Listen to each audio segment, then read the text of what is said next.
আসসালামু আলাইকুম। জানুয়ারি মাসের 19 তারিখে স্যামসাং লঞ্চ করেছিল ইন্ডিয়াতে তাদের এন্ট্রি লেভেল সেগমেন্টের একটি স্মার্টফোন, অর্থাৎ স্যামসাং M02s স্মার্টফোনটি। তো 1 মাস 10 দিন পার হয়ে গেল, এই স্মার্টফোনটি এখনও বাংলাদেশে আসেনি।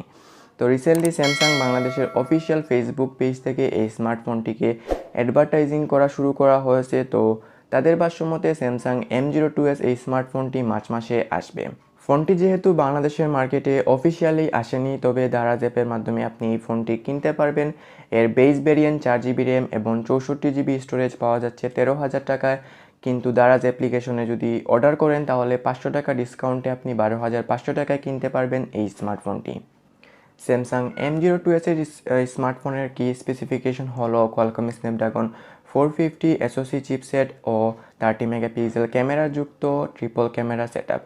সো বর্তমানে বাংলাদেশের মার্কেটে 13,000 টাকার রেঞ্জে বেশ কিছু স্মার্টফোন রয়েছে, পোকো C3, রিয়েলমি C15 ও রেডমি 9। তো আজকের ভিডিওটা হবে একটু স্পেশাল ভিডিও সাউন্ডস্টেকের অন্যান্য ভিডিওর তুলনায়।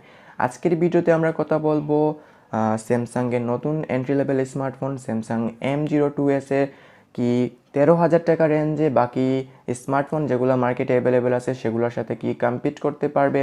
তো বিস্তারিত খুবই ইন্টারেস্টিং ভিডিও হতে যাচ্ছে। আর আপনি যদি আমাদের চ্যানেলে প্রথমবার এসে থাকেন তাহলে প্লিজ চ্যানেলটিকে সাবস্ক্রাইব করবেন, পাশে থাকা বেল আইকন বাজিয়ে দিবেন পরবর্তী ভিডিও নোটিফিকেশন পাওয়ার জন্য।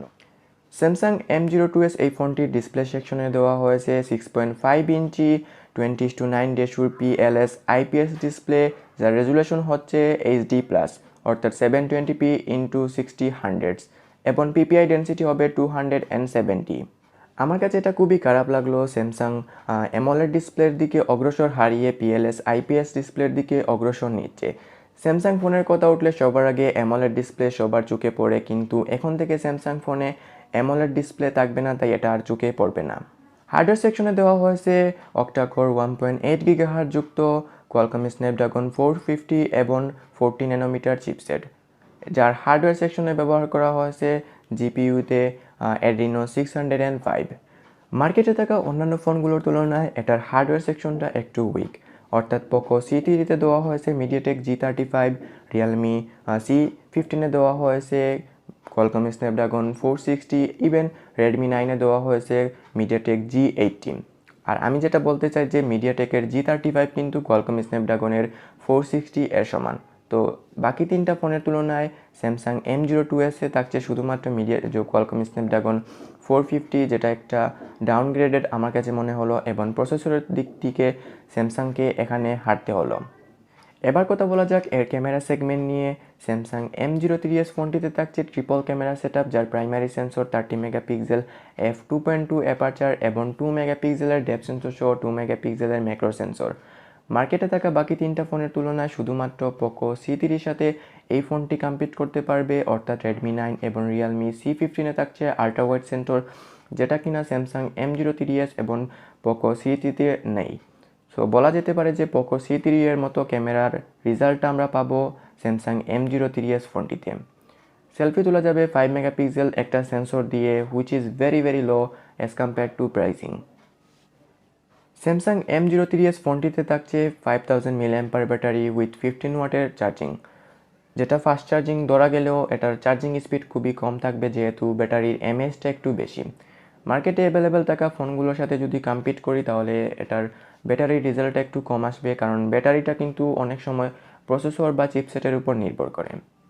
এই ফোনটিতে নেই কোনো fingerprint sensor, which is very disappointing. একটা 13,000 টাকার ফোনে আমরা সবসময় ফিঙ্গারপ্রিন্ট আশা করি, যেটা কিনা পোকো C3-তেও ছিল না। তো এর বেস ভেরিয়েন্ট 464 জিবিতে আসবে, তবে 3 GB এবং 32 জিবিতে একটা বেস ভেরিয়েন্ট আসে। আর এটাতে যদি 13,000 টাকা হয় তাহলে ভাই আমি ডাইরেক্টলি বলবো কখনো এই ফোনটা নেবেন না, কারণ 3 GB এবং 32 GB কোনোভাবে বেস ভেরিয়েন্টে 13,000 টাকা মানা যায় না। সো ওভারঅল কনফিগারেশন দেখে আমার কাছে যা মনে হলো তা আপনাদের সাথে শেয়ার করি, অর্থাৎ রিয়েলমির যে বাকি স্মার্টফোনগুলো রয়েছে, রেডমির বাকি স্মার্টফোনগুলো রয়েছে, সেগুলোর সাথে স্যামসাং M02s টোটালি মানে কম্পিট করতে পারলো না।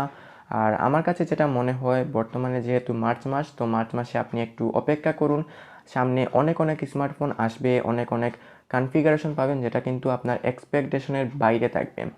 আর স্যামসাং যদি এই স্মার্টফোনটি খুবই তাড়াতাড়ি লঞ্চ করে তাহলে মার্কেটে স্যামসাংয়ের ফ্যানবয়রা এই ফোনটি কিনবে, কারণ স্যামসাংয়ের যারা ব্র্যান্ড লাভার আছে তারা কখনো স্পেক দেখে ফোন কিনে না, তাদের জন্য যে স্মার্টফোনটি ভালো লাগবে সেটাই কিনবে।